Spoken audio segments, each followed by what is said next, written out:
तो यहाँ पे अब हम बात करने वाले हैं एरोबिक रेस्पिरेशन की। पिछले वीडियो में हमने फर्मेंटेशन या फिर एनारोबिक रेस्पिरेशन की बात की थी, जहाँ पे ग्लाइकोलाइसिस से जो पायरुवेट बन रहे थे, 2 मॉलिक्यूल पायरुवेट के, उनको हम इनकम्प्लीट ऑक्सीडाइज कर रहे थे, इनकम्प्लीट ब्रेकडाउन कर रहे थे बिना ऑक्सीजन के। तो जब बिना ऑक्सीजन के करोगे तो इनकम्प्लीट ब्रेकडाउन ही निकल करके आता है। लेकिन जो एरोबिक रेस्पिरेशन होता है ना, यहाँ पे कंप्लीट ब्रेकडाउन किया जाता है। अगर हम एरोबिक रेस्पिरेशन की बात करते हैं तो यहाँ पे फूड का, पायरुवेट का कंप्लीट ब्रेकडाउन किया जाता है। तो जो पायरुवेट ग्लाइकोलाइसिस से बनेगा उसको हम कंप्लीटली ब्रेकडाउन करेंगे। अब ये जो कंप्लीट ब्रेकडाउन है, ये सिर्फ ऑक्सीजन की प्रेजेंस में ही हो सकता है। तो एरोबिक रेस्पिरेशन ऑक्सीजन की प्रेजेंस में चलती है। कहाँ पर चलती है एरोबिक रेस्पिरेशन, ये भी इंपॉर्टेंट है। माइटोकॉन्ड्रिया में। हमारी बॉडी में एक ऑर्गेनेल होता है यूकैरियोट्स के पास, माइटोकॉन्ड्रिया, जिसको शॉर्ट फॉर्म में पावर हाउस ऑफ सेल भी बोलते हैं। तो माइटोकॉन्ड्रिया के अंदर ही एरोबिक रेस्पिरेशन चलता है और सारा एटीपी जो बनेगा, बहुत सारा एटीपी, वो यहीं पर बनेगा। इसके लिए, इसीलिए हम इसको energy powerhouse of cell भी बुलाते हैं। अब यहाँ पे इंपॉर्टेंट चीज़ ये है कि जो हमारा साइटोप्लाज्म ग्लाइकोलाइसिस ऑपरेट कर रहा था, ग्लाइकोलाइसिस कहाँ पे हो रहा था? साइटोप्लाज्म में। तो पायरुवेट कहाँ पे बनेगा? पायरुवेट भी साइटोप्लाज्म में बनेगा। लेकिन अभी हम बोल रहे हैं कि एरोबिक रेस्पिरेशन कहाँ पे होता है? माइटोकॉन्ड्रिया के अंदर में। तो एरोबिक रेस्पिरेशन तो माइटोकॉन्ड्रिया में चलने वाला है। तो जो पहला स्टेप होता है, पहला रिएक्शन होता है एरोबिक रेस्पिरेशन का, वो होता है transfer of pyruvate from cytoplasm to mitochondria के मैट्रिक्स में। जो पायरुवेट ग्लाइकोलाइसिस से बना है, साइटोप्लाज्म में बना है, उसको हमें उठाकर कहाँ ट्रांसपोर्ट करना है? मैट्रिक्स में ट्रांसपोर्ट करना है माइटोकॉन्ड्रिया के, क्योंकि वहीं पर जाकर के आगे के स्टेप परफॉर्म होने वाले हैं। अब जो मेन काम होने वाला है हमारा माइटोकॉन्ड्रिया में, भाई अगर एरोबिक रेस्पिरेशन को हम ब्रॉडली डिवाइड करें, एरोबिक रेस्पिरेशन में मेजर क्या क्या इवेंट्स होते हैं, एक बार हम उसको ओवरव्यू ले लेते हैं, फिर उसके बाद में हम डिफरेंट स्टेप एरोबिक रेस्पिरेशन की समझ सकते हैं। माइटोकॉन्ड्रिया में पहुंचने के बाद पायरुवेट के साथ 2 काम होते हैं। एरोबिक रेस्पिरेशन के दौरान 2 काम होते हैं। पहला काम होता है कंप्लीट ऑक्सीडेशन ऑफ पायरुवेट या पायरुविक एसिड, इसका कंप्लीट ऑक्सीडेशन, इनकम्प्लीट नहीं, ऑफ पायरुवेट।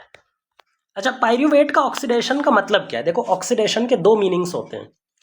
या तो आप ऑक्सीजन का एडिशन करके ऑक्सीडेशन कर सकते हो, या फिर हाइड्रोजन का रिमूवल करके ऑक्सीडेशन कर सकते हो। तो यहाँ पर जो कंप्लीट ऑक्सीडेशन होने वाला है वो इसमें से कंप्लीट हाइड्रोजन रिमूवल, जितने भी हाइड्रोजन एटम्स होंगे इसके पास, वो सारे के सारे हाइड्रोजन एटम्स हम रिमूव कर लेंगे, उसका रिमूवल कर देंगे।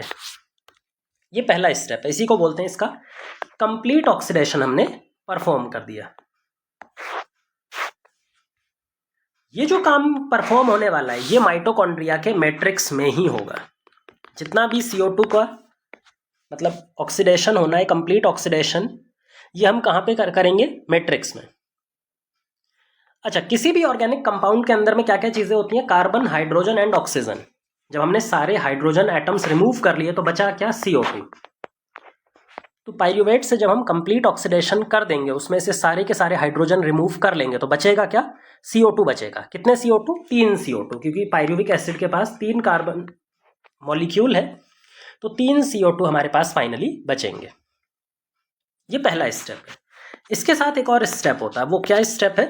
जो दूसरा स्टेप है, उसमें क्या होता है कि जो हाइड्रोजन एटम रिमूव हुआ है, ये हाइड्रोजन एटम बेसिकली प्रोटॉन और इलेक्ट्रॉन की फॉर्म्स में रिमूव होता है। हाइड्रोजन एटम किससे बना है? प्रोटॉन H पॉजिटिव और इलेक्ट्रॉन, एक इलेक्ट्रॉन के ऊपर नेगेटिव चार्ज। इसमें से जो इलेक्ट्रॉन निकला है, ये जो इलेक्ट्रॉन हाइड्रोजन एटम के साथ में निकला था, प्रोटॉन के साथ में निकला था, इसको हमें ट्रांसफर करना है, इसको हमें ट्रांसपोर्ट करना है to a final electron acceptor oxygen. Oxygen जो है वो यहाँ पे फाइनल इलेक्ट्रॉन एक्सेप्टर, किसको ट्रांसपोर्ट कर दिया जाएगा? ये इलेक्ट्रॉन, फाइनल इलेक्ट्रॉन एक्सेप्टर, जो कि है ऑक्सीजन। जब ये इलेक्ट्रॉन इसको ट्रांसफर किया जा रहा है तो उस टाइम पे इलेक्ट्रिक एनर्जी जनरेट होती है। यहाँ पे क्या जनरेट होगी? Electric energy. और इसी इलेक्ट्रिक एनर्जी को हम कन्वर्ट कर देते हैं ATP में। अब कैसे करते हैं वो तो पूरा बहुत बड़ा मैकेनिज्म है। लेकिन जब हम इलेक्ट्रॉन को ट्रांसफ़र कर रहे होते हैं फाइनल इलेक्ट्रॉन एक्सेप्टर ऑक्सीजन के पास, तो उसी टाइम पे इलेक्ट्रिक एनर्जी जनरेट होती है इलेक्ट्रॉन के मूवमेंट से, और उसी एनर्जी को किस में ट्रैप कर लिया जाता है, किस में कन्वर्ट कर दिया जाता है, एटीपी में। ये वाला जो स्टेप है, जो सेकंड स्टेप है, ये कहाँ पे चलने वाला है, inner mitochondrial membrane, inner mitochondrial membrane. जबकि जो पहला स्टेप था वो कहाँ पे हो रहा था, मैट्रिक्स में। तो ये मैट्रिक्स में चल रहा था और ये चल रहा है हमारा इनर माइटोकॉन्ड्रियल मेम्ब्रेन में। अब हम आगे बढ़ते हैं। अब एरोबिक रेस्पिरेशन, ये तो हमने ब्रॉड ओवरव्यू देख लिया भाई। ये भी कई सारे छोटे छोटे स्टेप्स में होता है, ऐसा नहीं है कि ये 2 स्टेप में कंप्लीट हो जाता है, नहीं। ये तो 2 स्टेप में फाइनली क्या प्रोड्यूस होता है, क्या रिएक्शन होती है, उसको समझने का एक तरीका है बस। जो अल्टीमेटली एरोबिक रेस्पिरेशन होता है वो कई सारे छोटे छोटे स्टेप्स में ब्रेक डाउन होता है। तो वापस से हम आते हैं अपने पाइरूवेट पे। पाइरूवेट पहुंच चुका है मैट्रिक्स में, उसका ट्रांसफर कर दिया गया है मैट्रिक्स में। मैट्रिक्स में पहुंचते ही उसके ऊपर एक पाथवे चलता है जिसको बोलते हैं लिंक रिएक्शन। एक पाथवे ऑपरेट करता है जिसको हम बोलते हैं लिंक रिएक्शन, या लिंक रिएक्शन का दूसरा नाम होता है गेटवे रिएक्शन, गेटवे रिएक्शन या ट्रांजिशन रिएक्शन, ट्रांजिशन रिएक्शन। ये सबसे पहला काम है जो पाइरूवेट के ऊपर ऑपरेट करता है, पहली रिएक्शन है जो पाइरूवेट पे चलती है एक बार जैसे ही वो साइटोप्लाज्म से माइटोकॉन्ड्रिया के मैट्रिक्स में पहुंच जाता है। ये लिंक रिएक्शन, गेटवे रिएक्शन और ट्रांजिशन फेज हम क्यों बोलते हैं, क्योंकि ये जो रिएक्शन है, बिना इस रिएक्शन के पाइरूवेट आगे एक इम्पॉर्टेंट पाथवे चलने वाला है जिसका नाम है क्रैब साइकिल। तो क्रैब साइकिल में वो एंटर नहीं कर सकता। तो हमारे पास में 2 पाथवे हो गए, एक है ग्लाइकोलाइसिस जो कि कहाँ पे चल रहा है, साइटोप्लाज्म में। दूसरा है क्रैब साइकिल जो कहाँ पे चल रहा है, माइटोकॉन्ड्रिया के मैट्रिक्स में। इन दोनों पाथवे को कनेक्ट करने का काम कौन करता है, लिंक रिएक्शन। बिना लिंक रिएक्शन के पाइरूवेट क्रैब साइकिल में एंटर नहीं कर पाएगी। अब लिंक रिएक्शन कैसे परफॉर्म होती है, क्या होता है लिंक रिएक्शन में, एक बार हम उसको समझ लेते हैं। लिंक रिएक्शन के अंदर में, जो लिंक रिएक्शन है उसके अंदर में पाइरूवेट है, और पाइरूवेट के ऊपर एक एंजाइम काम करता है जिस एंजाइम का नाम है पाइरूवेट डीहाइड्रोजिनेज एंजाइम कॉम्प्लेक्स। फिर से सुनना इसको, पाइरूवेट डीहाइड्रोजिनेज एंजाइम कॉम्प्लेक्स।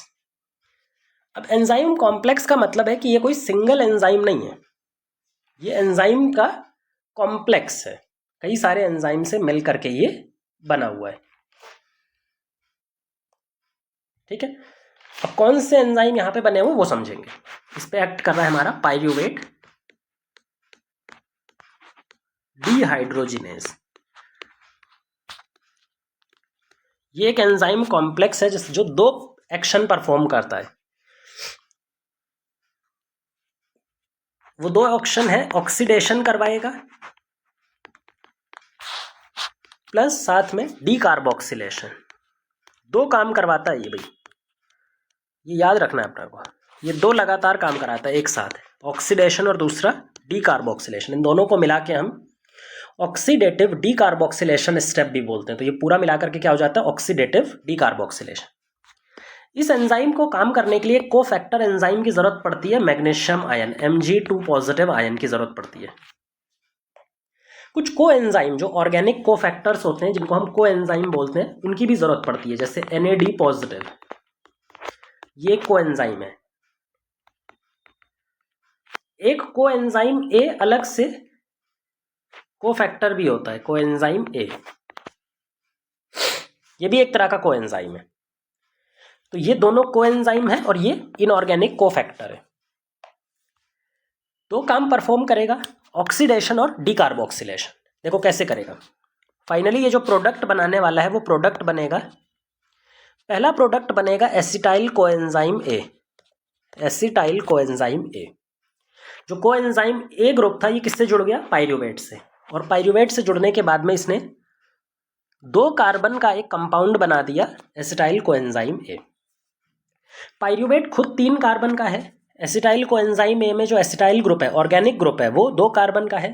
एक कार्बन कहाँ गया, एक कार्बन डी कार्बोक्सिलेशन के थ्रू बाहर निकल गया, तो यहाँ पे क्या हो गया, डी कार्बोक्सिलेशन। दूसरा हमने बताया था ऑक्सीडेशन, जो पाइरूवेट है उसका ऑक्सीडेशन हो जाएगा। अच्छा, पाइरूवेट का ऑक्सीडेशन हुआ है तो किसी ना किसी चीज़ का रिडक्शन होगा। जो रिडक्शन होता है वो NAD पॉजिटिव कोएंजाइम का होता है। इसका क्या हो जाता है, रिडक्शन, और रिडक्शन से ही बन जाता है NADH2। तो फिर से सुनो, पाइरूवेट से एसिटाइल कोएंजाइम है, जो एक डी कार्बोक्सिलेशन, एक CO2 रिमूव हो गया, और एक डी कार्बोक्सिलेशन की वजह से NADH2 का भी फॉर्मेशन हो गया। तो ये होता है हमारा लिंक रिएक्शन। इस लिंक रिएक्शन में ध्यान से देखो तो एक CO2 निकल रहा है और एक NADH2 बन रहा है। ये जो एसिटाइल कोएंजाइम A है, ये सबस्ट्रेट की तरह काम करेगा नेक्स्ट पाथवे के लिए। जो एसिटाइल कोएंजाइम A है ना, जो हमारा नेक्स्ट पाथवे है, important pathway, Krebs cycle, citric acid cycle, उसके लिए एज अ सबस्ट्रेट की तरह काम करने वाला है। एक और चीज़ याद रखेंगे कि भाई हमने जब ग्लूकोज से स्टार्ट किया था ग्लाइकोलाइसिस में, तो ग्लूकोज 6 कार्बन का एक कंपाउंड था। जब वो ग्लाइकोलाइसिस में एंटर करता है तो कितने पाइरूवेट बनते हैं, 2 पाइरूवेट बनते हैं। क्योंकि 6 कार्बन का था तो टोटल कितने पाइरूवेट बनेंगे, 2 पाइरूवेट। तो लिंक रिएक्शन एक ग्लूकोज के लिए कितनी बार चलेगी, अगर हम एक ग्लूकोज से स्टार्ट कर रहे हैं तो लिंक रिएक्शन कितनी बार चलेगी, 2 बार लिंक रिएक्शन चलने वाली है। तो अगर हमें क्वेश्चन में ये दे दिया जाए कि एक लिंक रिएक्शन में क्या प्रोडक्ट बनेगा, तो हमें यही वाला एग्जाम आंसर देना है, एसिटाइल कोएंजाइम में CO2 NADH2। लेकिन अगर हमें ये बोला जाए कि एक ग्लूकोज के लिए लिंक रिएक्शन के थ्रू क्या क्या चीज़ें प्रोड्यूस होंगी, तो याद रखेंगे 2 बार लिंक रिएक्शन चलाएंगे तो 2 NADH2 बनेगा, 2 CO2 बनेगा और 2 एसिटाइल कोएंजाइम A बनेगा। ये इंपॉर्टेंट है, बाद में कैलकुलेशन में काम आता है। तो अगर एक बार चलता लिंक रिएक्शन तो एक एक बनते, लेकिन ग्लूकोज के लिए 2 बार चलना है तो 2 2 ये सब कुछ कन्वर्ट हो जाएगा। ये हो गया लिंक रिएक्शन। अब हम नेक्स्ट फेज पे चलते हैं, नेक्स्ट पाथवे पे चलते हैं, जिसका नाम है क्रैब साइकिल। जो acetyl coenzyme A link reaction का प्रोडक्ट है, वो क्रैब साइकिल के लिए एज अ सबस्ट्रेट काम करने वाला है। वो कोएंजाइम A क्रैब साइकिल में एंटर करेगा एज अ सबस्ट्रेट। तो यहाँ पे स्टार्ट करते हैं दूसरा step, Krebs cycle. Krebs cycle ये काफ़ी इंपॉर्टेंट स्टेप है और थोड़ा मुश्किल भी पड़ता है याद करने में। तो इसके क्या ट्रिक्स हैं, कितना याद करना है, कौन कौन से स्टेप पे फोकस करना है, वो सारी चीज़ें बस हमें याद करनी है, ठीक है। इसका दूसरा नाम होता है try carboxylic acid cycle. Try carboxylic acid cycle, जिसको हम TCA साइकिल भी बोल देते हैं। एक और होता है सिट्रिक एसिड साइकिल।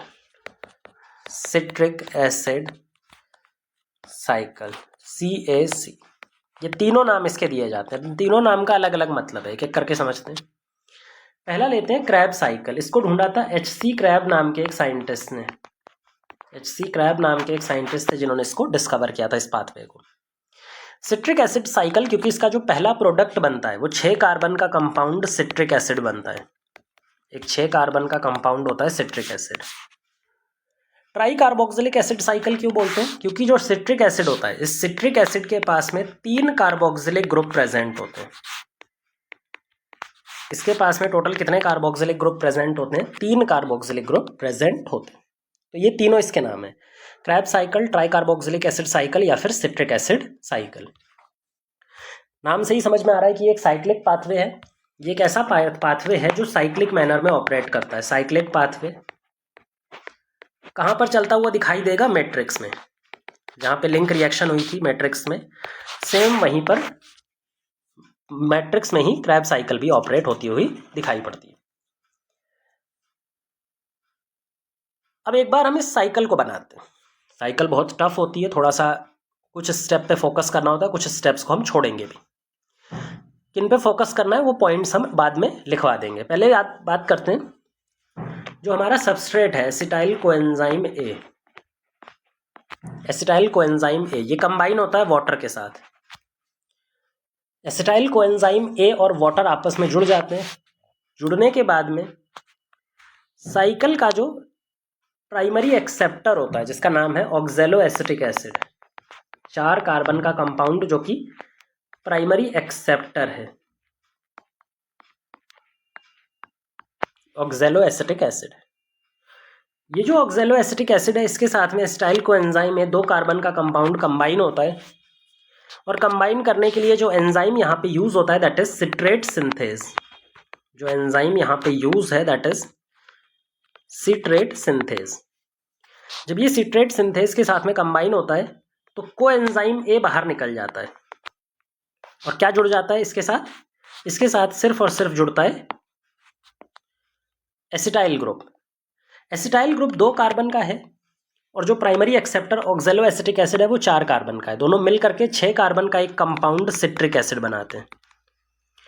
6 कार्बन का एक कंपाउंड सिट्रिक एसिड है। सिट्रिक एसिड प्राइमरी कंपाउंड है, प्राइमरी मॉलिक्यूल है जो इसके कॉम्बिनेशन से बना है, इसीलिए इस पाथवे का नाम भी सिट्रिक एसिड साइकिल है। अब ये जो सिट्रिक एसिड होता है ये बहुत रिएक्टिव नहीं होता, ये आगे चल के रिएक्ट नहीं करता।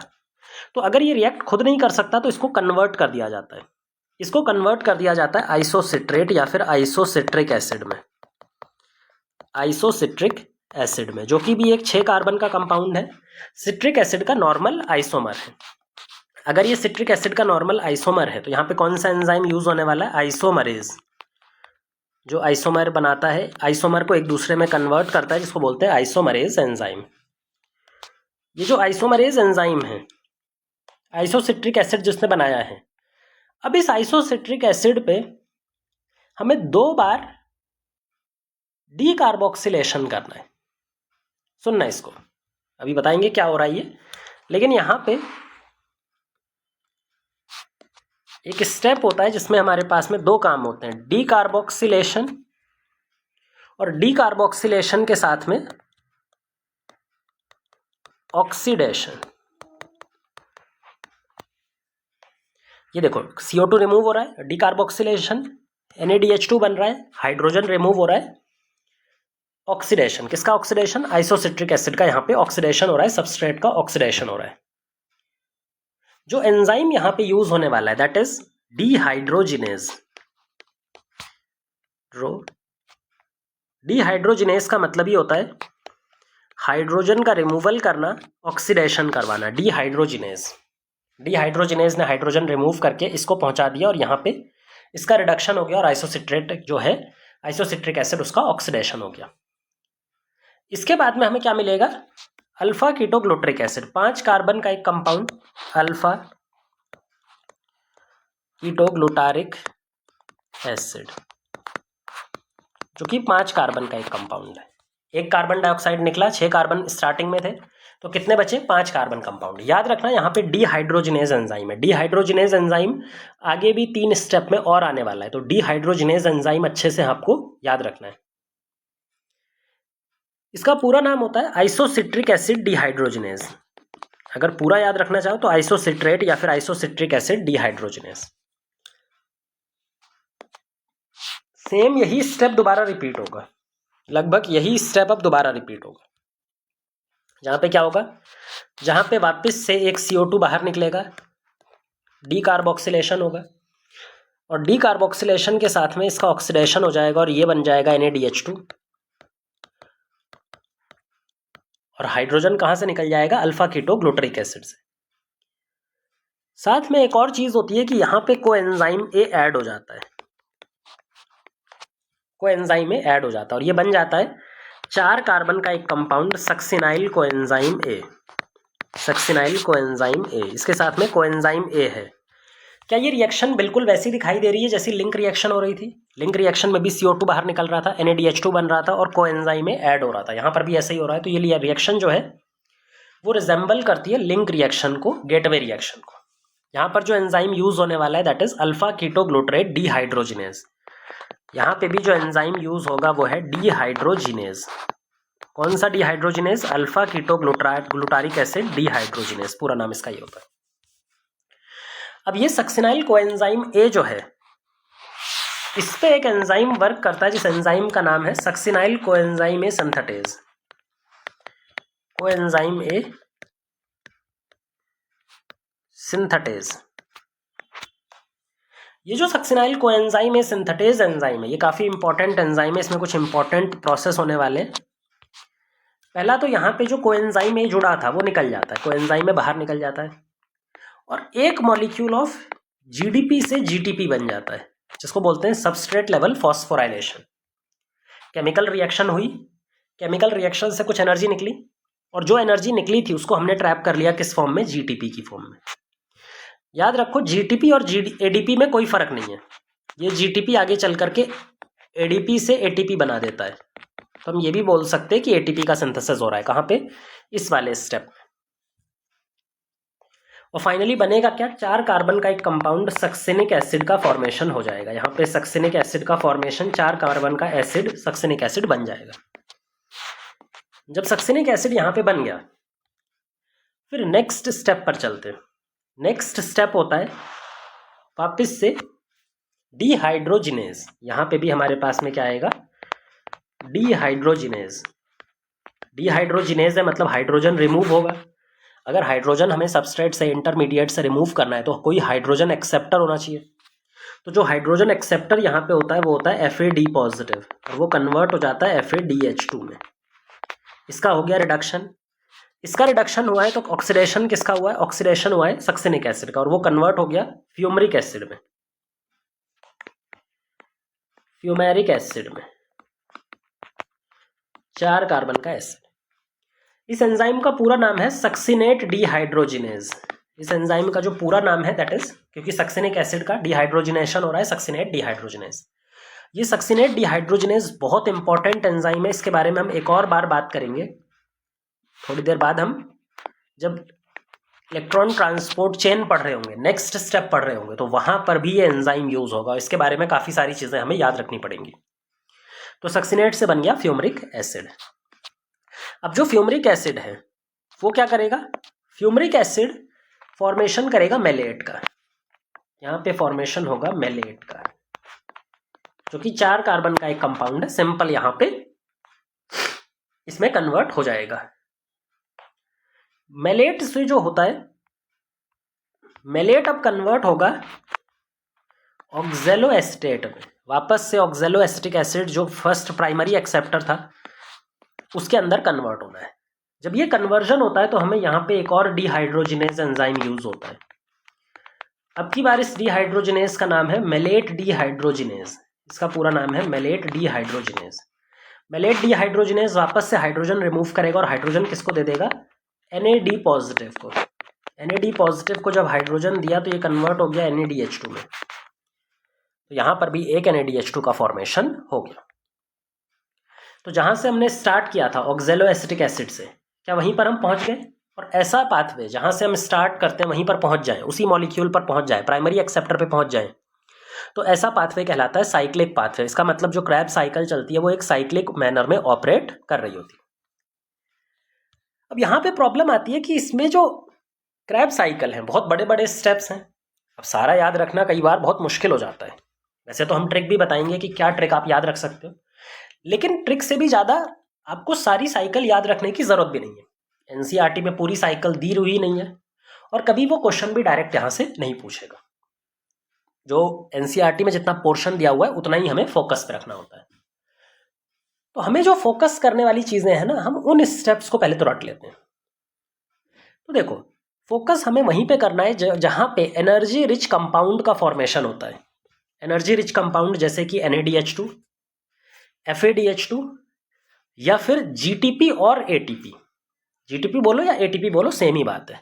तो हमें जो फोकस करना है इस पूरी रिएक्शन में, किन पे फोकस करना है, किन स्टेप पे फोकस करना है, जहां पे या तो NADH2 बन रहा है, या तो FADH2 बन रहा है, या फिर तो ATP का सिंथेसिस हो रहा है। तो यहाँ पे हम कुछ बेसिक पॉइंट्स देखते हैं क्रैब साइकिल के बारे में। कुछ बेसिक पॉइंट समझते हैं क्रैब साइकिल के बारे में। पहला पॉइंट है कि जो डीहाइड्रोजिनेज एंजाइम है, जिसकी मदद से डीहाइड्रोजिनेशन रिएक्शन होती है, जिसकी मदद से सबस्ट्रेट का ऑक्सीडेशन होता है, हाइड्रोजन को रिमूव कर दिया जाता है और हाइड्रोजन का रिमूवल ही ऑक्सीडेशन कहलाता है। ये टोटल 4 बार चलती है। पूरी लिंक रिएक्शन में टोटल 4 बार चलती है, आपको यही याद रखना है। इन 4 बार में से 3 बार तो NADH2 का फॉर्मेशन होता है और 1 बार FADH2 का फॉर्मेशन होता है। वापस से आते हैं, देख लेते हैं। देखो, पहला डिहाइड्रोजनेशन हो रहा है, यहाँ पे क्या बन रहा है, NADH2। दूसरा डिहाइड्रोजनेशन हो रहा है यहाँ पे, क्या बन रहा है? NADH2। तीसरा डिहाइड्रोजनेशन हो रहा है यहाँ पे, क्या बन रहा है? एक FADH2। चौथा डिहाइड्रोजनेशन यहाँ पे हो रहा है, क्या बन रहा है? एक NADH2। तो टोटल डिहाइड्रोजनेशन स्टेप 4 हैं, जिसमें से 3 बार NADH2 बन रहा है और 1 बार FADH2 बन रहा है। दूसरे पॉइंट पर चलते हैं।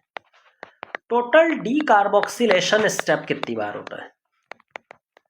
जो टोटल डीकार्बोक्सिलेशन स्टेप होता है CO2 रिमूवल, जहां पे क्या रिमूव होगा? CO2। ये कितने स्टेप में होता है? 2 स्टेप में। कार्बन नंबर रिड्यूस होता है यहाँ पे, देखो यहाँ पे क्या यहाँ पे CO2 रिमूव हो रहा है? क्या यहाँ पे CO2 रिमूव हो रहा है? बिल्कुल, एक स्टेप। और क्या यहाँ पे CO2 रिमूव हो रहा है? 2 स्टेप। तो हमारे पास 2 ऐसी जगह हैं जहाँ पे CO2 का रिमूवल हो रहा है। डीकार्बोक्सिलेशन के बाद हम चलते हैं ATP सिंथेसिस। ATP सिंथेसिस जिसको सबस्ट्रेट लेवल फॉस्फोराइलेशन भी बोला जाता है। जिसको क्या बोला जाता है? Substrate level phosphorylation. कितनी जगह पे सबस्ट्रेट लेवल फॉस्फोराइलेशन हो रहा है? एक ही जगह पे, यहाँ पे देखो। GDP से GTP बनता है और ये GTP बाद में ADP से ATP बनाने में काम आ जाता है। तो सबस्ट्रेट लेवल फॉस्फोराइलेशन कितनी जगह चल रहा है? सिर्फ एक बार। कौन सा रिएक्शन चल रहा है वो भी याद रख सकते हो, जब succinyl coenzyme A synthetase enzyme की मदद से सक्सिनिक एसिड में कन्वर्ट होता है। चौथा एक और पॉइंट देखो,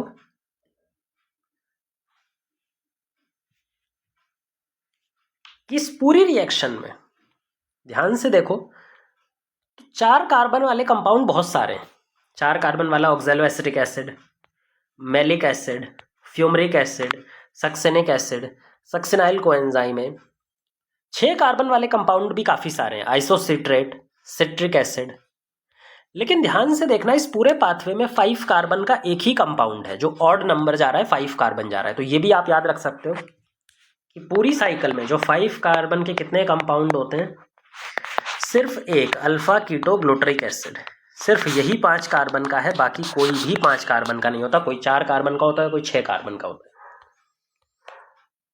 तो ये हमारे पास में सिट्रिक एसिड साइकिल के बारे में हमने जो बेसिक पॉइंट पे ध्यान देना है वो समझ लिया। अब सिट्रिक एसिड को याद कैसे करेंगे? भाई सिट्रिक एसिड को याद करना भी जरूरी है, तो उसके लिए एक ट्रिक है, यूट्यूब से भी मैंने भी देखी है, बहुत अच्छी ट्रिक है, वो आप याद रख सकते हो। तो जो ट्रिक है वो कुछ इस तरह से, सिट्रेट या सिट्रिक एसिड इज Krebs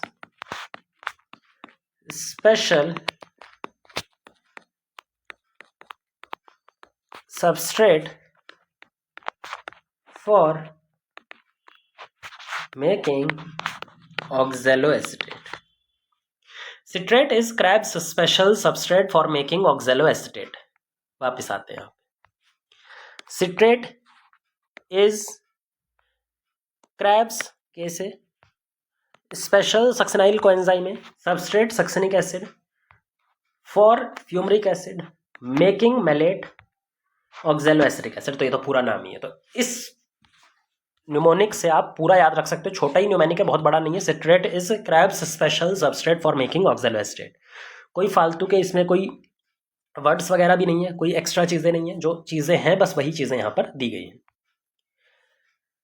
अब वापस आते हैं हम टोटल कैलकुलेशन की, हमें Krebs साइकिल से मिलता क्या है। जब Krebs साइकिल एक बार चलती है तो हमें 3 NADH2 मिलते हैं, एक FADH2 मिलता है और एक ATP मिलता है। यही बात सही है। अच्छा, Krebs साइकिल एक पाइरूवेट के लिए कितनी बार Krebs साइकिल चलता है? एक बार। एक पाइरूवेट से एक बार लिंक रिएक्शन चलेगी और एक बार Krebs साइकिल चलेगी। लेकिन अगर कभी क्वेश्चन ग्लूकोज को लेके आता है, क्योंकि जनरली क्वेश्चन वो ग्लूकोज मॉलिक्यूल से ही पूछता है, जब ग्लूकोज टूटता है ग्लाइकोलाइसिस में तो 2 मॉलिक्यूल्स ऑफ पाइरूवेट बने हैं। 2 molecules of pyruvate 2 bar link reaction चलेगी, लिंक रिएक्शन 2 बार, तो Krebs साइकिल भी 2 बार चलेगी, याद रखना है। और जब Krebs साइकिल 2 बार चलेगी तो अगर हमसे कोई डायरेक्टली पूछ लेता है कि एक ग्लूकोज से Krebs साइकिल में कितने प्रोडक्ट बनने वाले हैं, तो सारी चीज़ें डबल कर दो। NADH2 6 हो जाएंगे, FADH2 2 हो जाएंगे, ATP या फिर GTP 2 हो जाएंगे। तो ये चीज़ें आप याद रख सकते हैं। ये हो गया हमारा Krebs साइकिल। तो जब लिंक रिएक्शन और क्रैब साइकिल कॉन्टिन्यूसली माइटोकॉन्ड्रिया के मैट्रिक्स में चलती रहती हैं। तो माइटोकॉन्ड्रिया के मैट्रिक्स में कुछ प्रोडक्ट्स जो होते हैं वो एक्यूमुलेट करना स्टार्ट कर देते हैं। मैट्रिक्स के अंदर में कुछ इंपॉर्टेंट प्रोडक्ट्स जैसे कि NADH2 प्लस FADH2, इनका कंसंट्रेशन लगातार बढ़ता रहता है।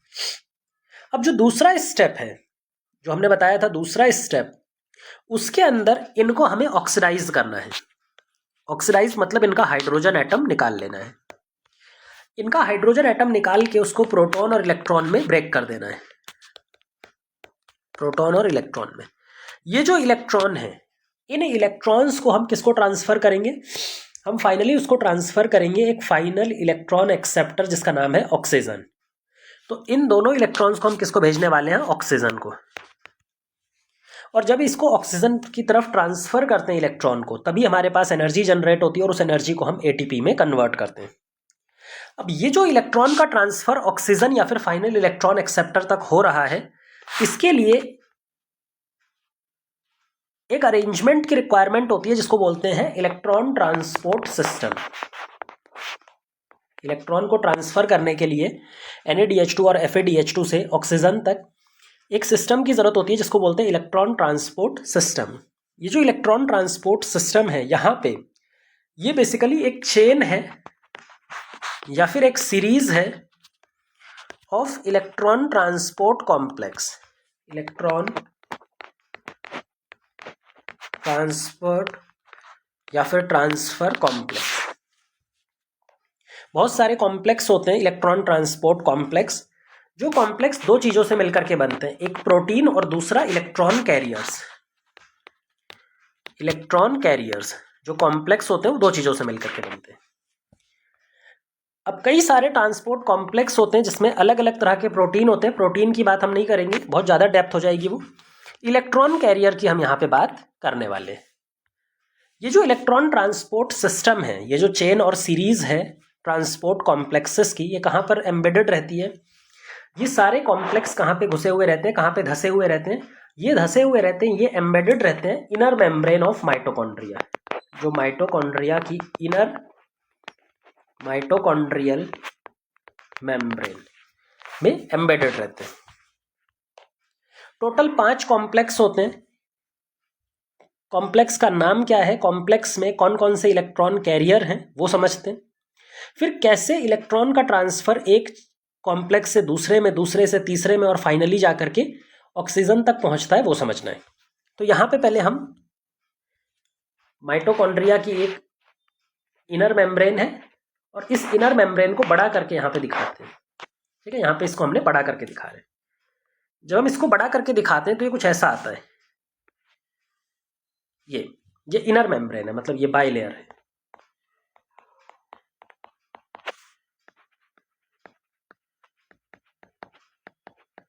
ये बाइलेयर है। इसके अंदर टोटल 5 कॉम्प्लेक्स होते हैं। पांचों कॉम्प्लेक्स लिख लेते हैं, 1 2 3 4 5। 1 कॉम्प्लेक्स नंबर 1, इन सबका अलग अलग नाम होता है, एक एक करके हम इसको भी डिस्कस करेंगे। कॉम्प्लेक्स नंबर 2 ये है सेकेंड। फिर है कॉम्प्लेक्स नंबर 3, कॉम्प्लेक्स नंबर 3। उसके बाद कॉम्प्लेक्स नंबर 4।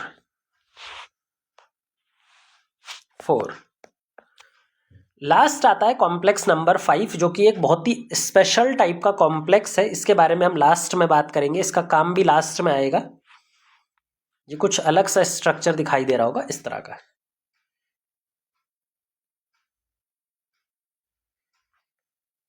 ये हमें इस तरफ बनाना है।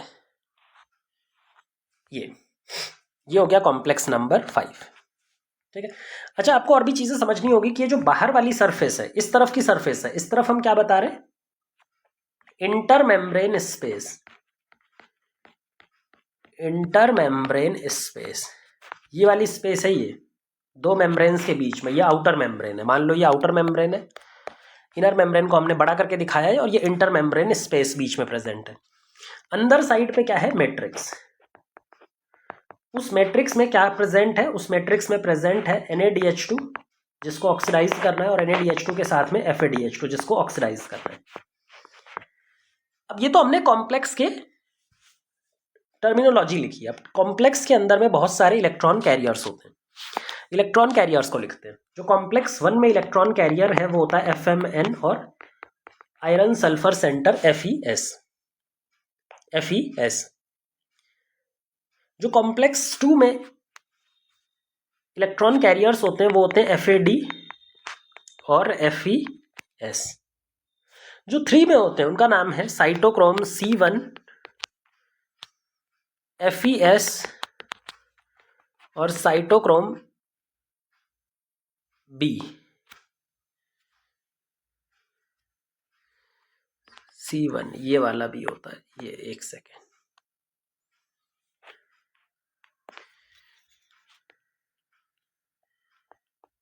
B, ये 3 हो गए, B C1। 2 साइटोक्रोम एक आयरन कंटेनिंग इलेक्ट्रॉन कैरियर होता है जिसको साइटोक्रोम बोलते हैं। फिर आते हैं थर्ड पे, कॉम्प्लेक्स नंबर 4। कॉम्प्लेक्स नंबर 4 के पास में जो इलेक्ट्रॉन कैरियर्स होते हैं वो होता है एक कॉपर सेंटर A,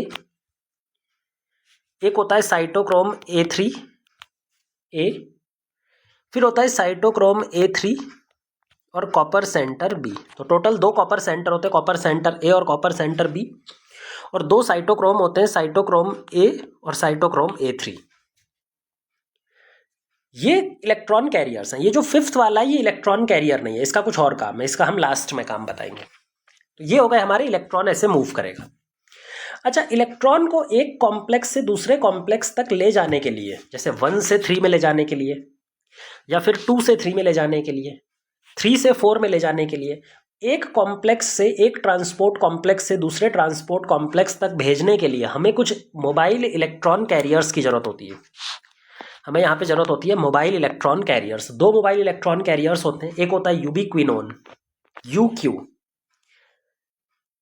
जो मेम्ब्रेन के अंदर मूव कर सकता है, क्योंकि सिर्फ मेम्ब्रेन के अंदर मूव कर सकता है, मेम्ब्रेन के बाहर एक्वस सरफेस पे नहीं जा सकता, इसीलिए इसको बोलते हैं non polar mobile electron carrier. एक पोलर मोबाइल इलेक्ट्रॉन कैरियर भी होता है जो कॉम्प्लेक्स 3 और कॉम्प्लेक्स 4 के बीच में इलेक्ट्रॉन का ट्रांसफर करता है, जिसका नाम है साइटोक्रोम C, जो बाहर की तरफ प्रेजेंट है एक्वस सरफेस की तरफ।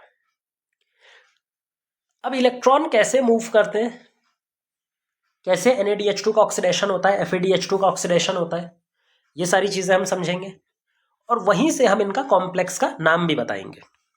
देखो, अगर हमें NADH2 का ऑक्सीडेशन करना है तो NADH2 का ऑक्सीडेशन करने के लिए कॉम्प्लेक्स नंबर 1 की जरूरत पड़ती है। NADH2 अपना ऑक्सीडेशन करता है और कन्वर्ट हो जाता है NAD पॉजिटिव में। NAD पॉजिटिव में जब ये NAD पॉजिटिव में कन्वर्ट होता है तो इलेक्ट्रॉन्स मूव करते हैं कहाँ पे, FMN में। FMN से होते हुए आयरन सल्फर सेंटर या फिर FeS की तरफ जाते हैं। जब ये FeS से इलेक्ट्रॉन जाता है मोबाइल कैरियर यूबिक्विनोन, क्योंकि इलेक्ट्रॉन डायरेक्टली 1 से 3 में तो जा नहीं सकता, अगर 1 से 3 में नहीं जा सकता तो एक मोबाइल इलेक्ट्रॉन कैरियर लगता है।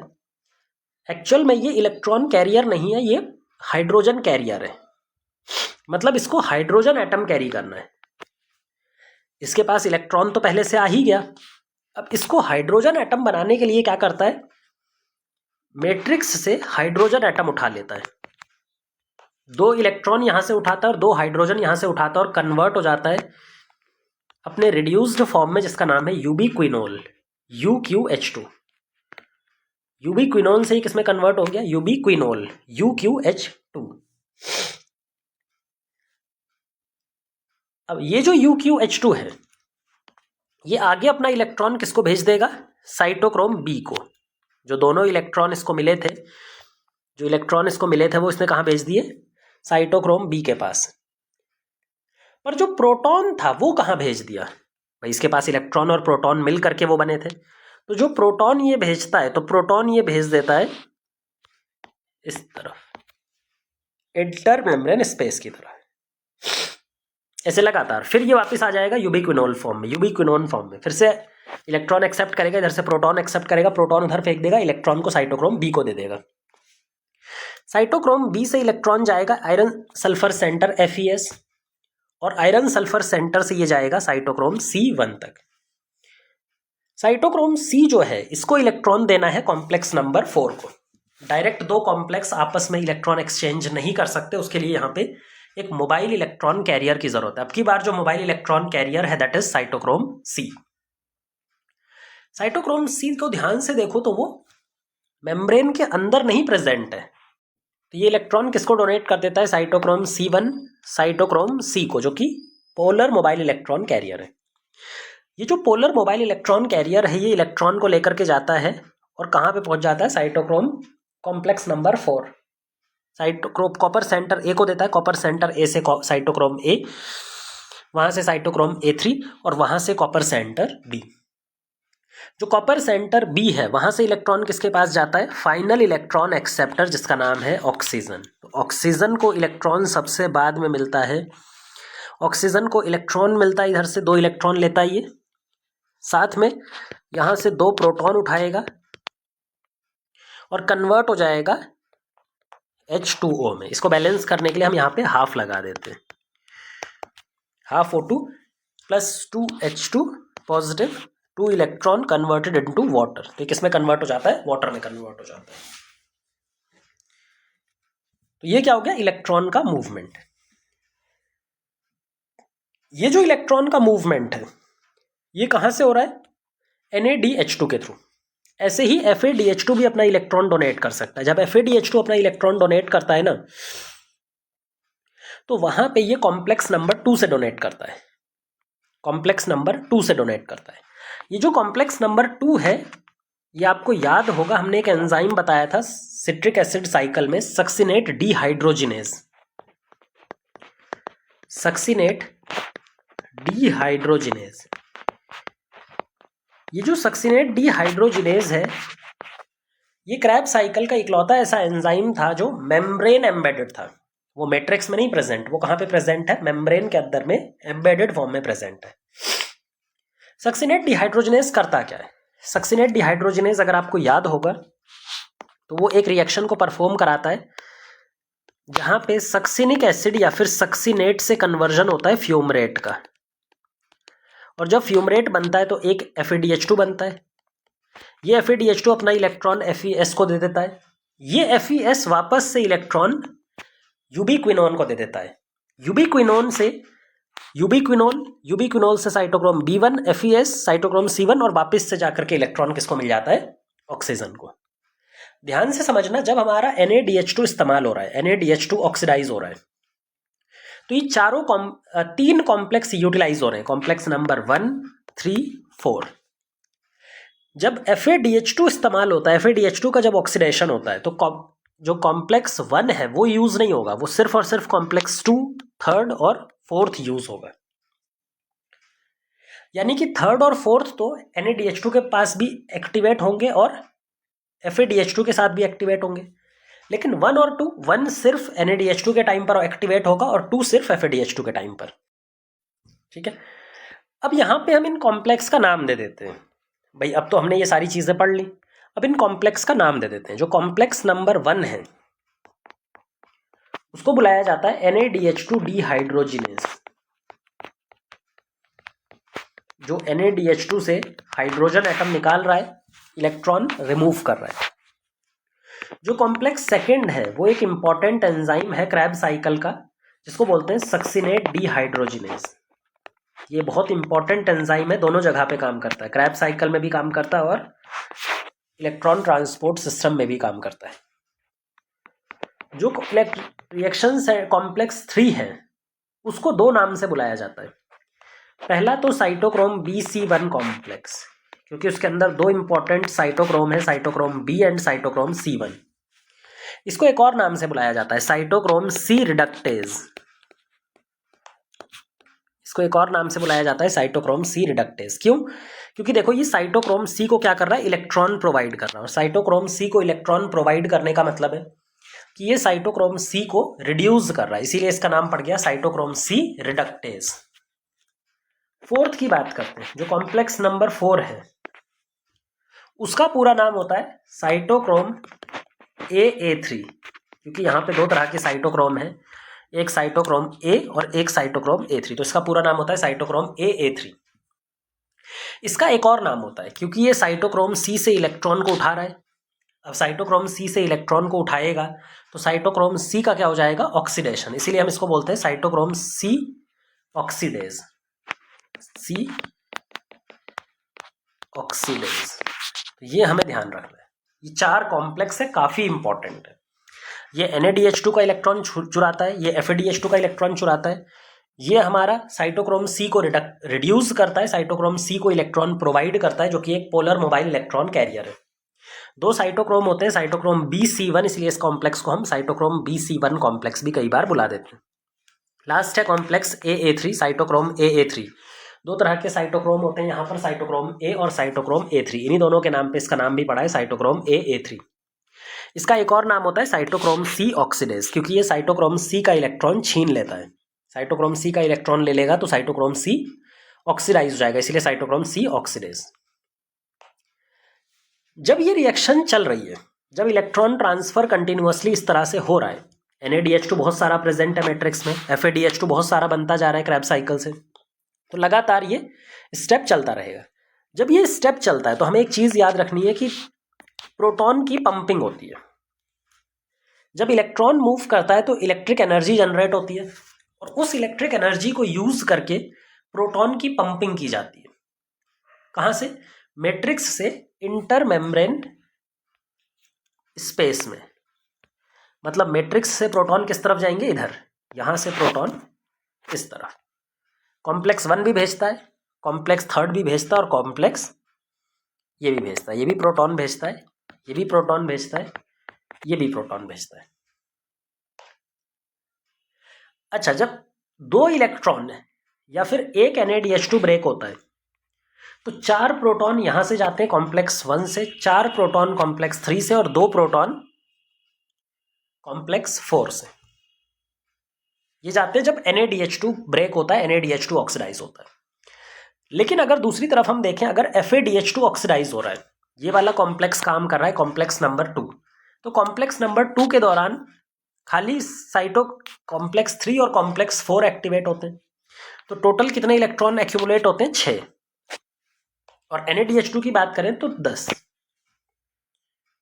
क्योंकि वहां पे कॉम्प्लेक्स 1 भी काम करता है, 3 भी काम करता है, और 4 भी काम कर रहा होता है। तो इसका मतलब अगर हम एक NADH2 को तोड़ेंगे तो ग्रेडियंट कितने का बनेगा, 10 प्रोटॉन का। वहीं पर अगर हम एक FADH2 को तोड़ेंगे तो ग्रेडियंट कितने का बनेगा, 6 प्रोटॉन का। ये इंपॉर्टेंट है, ATP कैलकुलेशन में काम आएगा, काफी इंपॉर्टेंट रहता है, इसको याद रख लो। धीरे धीरे जैसे इलेक्ट्रॉन मूव करता रहता है तो प्रोटॉन क्या होता है, एक्टिवली पंप होता रहता है इंटर मेम्ब्रेन स्पेस में। मतलब यहां पे प्रोटॉन बढ़ता जाएगा। जब यहाँ पे लगातार प्रोटॉन बढ़ रहा है तो यहाँ का जो pH होगा इंटर मेम्ब्रेन स्पेस का, वो कम होने लगेगा एज कम्पेयर टू स्ट्रोमा। जहाँ पे प्रोटॉन ज्यादा होता है कंसंट्रेशन में, वहां पे pH कम हो जाता है। मतलब इंटर मेम्ब्रेन स्पेस में क्या होगा, प्रोटॉन कम हो जाएगा, pH कम हो जाएगा, प्रोटॉन ज्यादा हो जाएगा, सॉरी। इसकी वजह से ग्रेडियंट क्रिएट हो जाएगा, इलेक्ट्रोकेमिकल ग्रेडियंट। इलेक्ट्रोकेमिकल ग्रेडियंट का सिंपल सा मतलब है, एक दीवार है, यहाँ पे प्रोटॉन प्रेजेंट है, यहाँ पे प्रोटॉन प्रेजेंट है, बहुत सारे प्रोटॉन प्रेजेंट है, और इधर प्रोटॉन कम है। क्योंकि प्रोटॉन के पास चार्ज है तो एक इलेक्ट्रिक ग्रेडियंट बन जाएगा, इलेक्ट्रोकेमिकल ग्रेडियंट बन जाएगा, higher concentration to lower concentration. एक ग्रेडियंट बन जाएगा, एक एनर्जी कंसंट्रेशन डिफरेंस बन जाएगा, जिसको बोलते हैं इलेक्ट्रोकेमिकल ग्रेडियंट। अब इसको माइटोकॉन्ड्रिया से रिलेट करो। ये हमारे पास में इनर मेम्ब्रेन है, इधर है इंटर मेम्ब्रेन स्पेस, और इधर है मैट्रिक्स। कुछ यही चीज यहां पे भी हुई है, हाँ, क्योंकि प्रोटॉन जाकर के वहां पे एक्यूमुलेट होता गया। अब हम प्रोटॉन ग्रेडियंट को तोड़ने वाले हैं। प्रोटॉन ग्रेडियंट को तोड़ने के लिए जो कॉम्प्लेक्स रिक्वायर्ड है, उस कॉम्प्लेक्स का नाम है कॉम्प्लेक्स 5 ATP सिंथेज, इसको बोलते हैं, या फिर कॉम्प्लेक्स 5। अभी तो याद रखो, साइटोक्रोम C के अंदर 2 पार्ट्स होते हैं, एक होता है F0 पार्ट और एक होता है F1 पार्ट। साइट जो कॉम्प्लेक्स 5 है वो बेसिकली 2 पार्ट से मिलकर के बना होता है। एक F0 पार्ट और एक F1 पार्ट। ये जो F0 पार्ट है ये एक ट्रांस मेम्ब्रेन चैनल है। ये क्या है? ट्रांस मेम्ब्रेन चैनल, जहां से प्रोटॉन मेम्ब्रेन के एक तरफ से इंटर मेम्ब्रेन स्पेस से होता हुआ कहां मूव कर सकता है? दूसरी तरफ प्रोटॉन मूव करता है। ट्रांस मेम्ब्रेन चैनल मेम्ब्रेन के एक साइड से दूसरे साइड प्रोटॉन को भेजता है। जब ये प्रोटॉन का ट्रांसफर कराता है तो क्या प्रोटॉन ट्रांसफर होने की वजह से ग्रेडियंट ब्रेक हो रहा है? भाई ग्रेडियंट कम होता जाएगा ना, जैसे जैसे प्रोटॉन का मूवमेंट होगा तो ग्रेडियंट कम होता जाएगा। प्रोटॉन का मूवमेंट जो है वो अलोंग द ग्रेडियंट है, हायर कंसंट्रेशन ऑफ प्रोटॉन से लोअर कंसंट्रेशन ऑफ प्रोटॉन में, जिसकी वजह से ये रोटेट करने लगता है। इस तरह से ये रोटेट करता है। इसके रोटेट करने की वजह से ये जो दूसरा पार्ट है जिसको बोलते हैं एटीपी सिंथेज, F1 पार्ट, ये एक्टिवेट हो जाता है। ये एक्टिवेट हो जाता है और ये एक्टिवेट होकर के क्या बनाने लगता है? एडीपी से एटीपी। ये क्या बनाने लग जाता है? एडीपी से एटीपी। तो ग्रेडियंट टूटेगा किसके थ्रू? कॉम्प्लेक्स 5 के F0 पार्ट से, जो कि ट्रांस मेम्ब्रेन पार्ट है।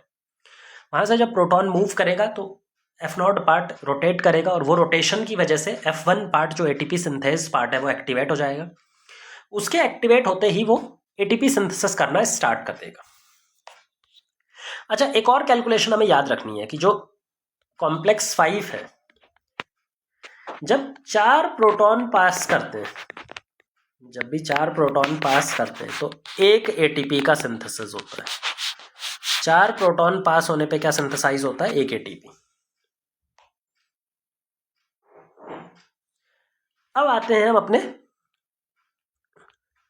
NADH2 और FADH2 में। यहां पे हमने बताया था भाई NADH2 की वजह से प्रोटॉन ग्रेडियंट कितने का बन रहा था? 10 प्रोटॉन का। और 4 प्रोटॉन के मूव करने की वजह से कितना एटीपी बनता है? एक एटीपी। तो एक NADH2 के टूटने से कितने एटीपी बराबर एनर्जी मिलती है? कितने एटीपी बराबर ग्रेडियंट मिलता है? 10 को 4 से डिवाइड कर दो, मतलब 2.5। इसको हम 12th लेवल पर 3 एटीपी भी बोल देते हैं। तो एक NADH2 कितने एटीपी बनाता है? 3 एटीपी।